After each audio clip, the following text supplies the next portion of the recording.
This is Chris Kim with part 2 of your bodyweight sculpting solution, hip extension exercises with the mini bands. Alright, so for our first exercise, what I'm going to do is place the mini band around my feet here. And we have what are called mini band marches. Alright, so I'm standing tall with this. This can either be performed against the wall or holding on to something with support. As you get better at this, you can progress off. What I'm looking to do here is just pull my knee to my chest, really tighten the butt cheek of the down leg, and switch. Alright, I'm holding for 1 to 2 seconds at the top, repeating anywhere from 12 to 20 times. This can either be done on one side or alternating. So, again, just kind of pausing and tightening. Alright, from here, our next exercise would be mini band, what we call joggers. Alright, so with this, again, I'm staying on my toes, just running up and down, keeping my butt, my abs tight. Again, 12 to 20 reps. And when I say 12 to 20, I mean 1, 1, 2, 2, 12 to 20 on each leg. So that would be more like 40. Okay, with that said, our next exercise, our last 3 exercises begin on the floor here. All right, and what I'm going to do is place the band around my feet here.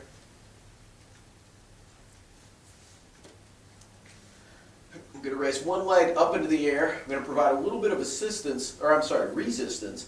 And again, with this, what I'm trying to do, pressing my back down into the floor, keeping my abs tight, pressing to the outside of my foot, so the outside of the heel, outside of the midfoot, pushing my butt up into the air, holding for 1 to 2 seconds, and coming back down anywhere from 12 to 20 times. To increase the resistance, we can raise the foot up just a little bit, just to kind of get a little more stretch. By the same token, we do the other side, just like that. Now for our next exercise, we have what is called just a simple bridge. All right, but notice the mini band is around my feet. I'm going to externally rotate my feet slightly. All right, I'm pressing through again the outside of my heel here. I'm just raising up and coming down. Really going to feel this in the outside of the glutes, again the abductors, to really get more of the kind of the whole thing. We can kind of curl our toes down into the ground and grip. Okay, and the same rules apply. All right, from here, our last 2 exercises. I'm going to add an extra one here. We have mini bands.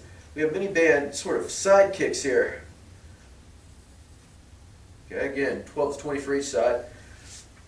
And mini band hip extensions. So I'm holding on to something here, just extending my hip backwards, keeping my legs straight. As with sort of the exercise for the side of our hips, the same rules apply. 12 to 20 reps. Once you're able to do 20 with good form, we want to complex these movements together. So some of the exercises that I like together, sort of in logical order, would be maybe a single leg bridge on each side, followed by a double leg bridge, and then we have the marches, followed by either the joggers or the hip extensions. All right. The way this program would be performed would be, we could either perform these movements together, so a hip extension circuit followed by a hip abduction circuit, so side of the leg exercises followed by hip extension, or we could do one every other, and that would be done every other day. So you might do like a Monday, Wednesday, Friday situation where you do both, or to get more of a sort of less, I guess less soreness, sort of more manageable situation, we could do hip extension on Monday, we could do side of the leg on Tuesday, and we could alternate like that. So you're doing something for your hips every day. That is the one I would recommend. 2 to 3 sets of each complex or hip exercise, and that is part 2 of our body sculpting solution.